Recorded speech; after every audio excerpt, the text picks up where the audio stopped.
Vecbebros svinīgi atklāts pārbūvētais autoceļa Koknesi Ērgļi jeb P79 posms. Par paveikto un citām lietām plašāk stāsta Latvijas Valsts ceļu valdes loceklis Werners Akimovs. Mums jautāja vietējie uzņēmēji, kāpēc ir likvidēta šī iedzīvotājiem un braucējiem patīkamā stāvvieta pie veikala Vecbebru centrā, jo, kā teica vietējais uzņēmējs, par 30% kritās apgrozījums veikalam jau pirmajā mēnesī. Un vai plānojot jau šādas pārbūves, netiek ņemta vērā šī ietekme uz vietējo uzņēmēju darbību un kāpēc netiek ņemta? Jā, tad par attiecīgo situāciju, tik cik es zinu, izstāstīšu, ir tā, ka šajā gadījumā tas varbūt bija savs padomu laika mantojums, un mēs tos esam ieraduši saukt autoceļu tīklā, tātad attiecīgi par šiem lidlaukiem, kur ir izbūvēti nepamatot plati laukumi. Un šī, pārbūve tika vistiešākajā veidā saistīta attiecīgi ar satiksmes drošību, ja, tad atbilstoši arī projektēšanas standartiem.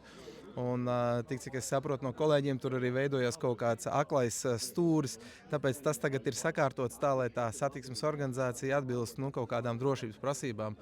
Tādas situācijas ir valsts autoceļu tīklā un visur, kur ir šie lielie, plašie laukumi, tiek sakārtoti.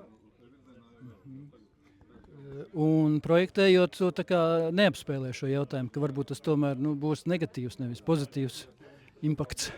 Protams, projektējot, pirmkārt, būvprojekts tiek skaņots ar vietējo pašvaldību, ar iesaistītajām pusēm, un tur arī notika komunikācija ar attiecīgo veikalu īpašnieku. Viņš, protams, kad attiecīgi no savas puses cēla šīs pretenzijas un jautājumus, bet attiecīgi tie argumenti bija tādi, ka satiksmes drošība ir pirmajā vietā, līdz ar to arī tie risinājumi palika tādi.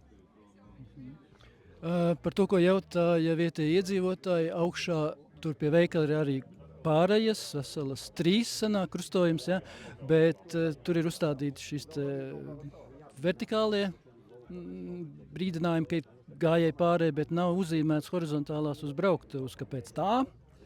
Jā, ceļu tīklā ir vietas, kur tiek paredzētas autoceļu šķērsošanas vietas, kur to var izdarīt, bet nav gājēji pārēji.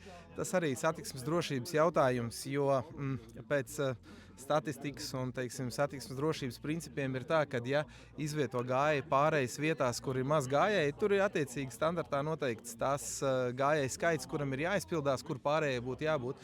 Un tā prakse un pieredze rāda to, ka ja ir pārējais uz vietām, vietām, kur šķērso autoceļu gājēji, kur šo gājēju skaits ir salīdzinoši mazs, tad autobraucējiem, it īpaši, ja gājēju skaits ir mazs, bet autobraucēju skaits ir liels, tad ikdienā tiem, kas veic to maršrutu, rodas pieredums, ka tur pārēji ir, bet cilvēki nekad nav. Un viņš turpina braukt un brauc, un vienā brīdī vienkārši var sākt to neievērot. Līdz ar to, ja šis gājēju skaits ir pietiekoši zems, tas to situāciju var padarīt tikai bīstamāk gājējiem. Tāpēc arī atbilstoši šīm prasībām projektēšanas laikā tas tika pārskatīts.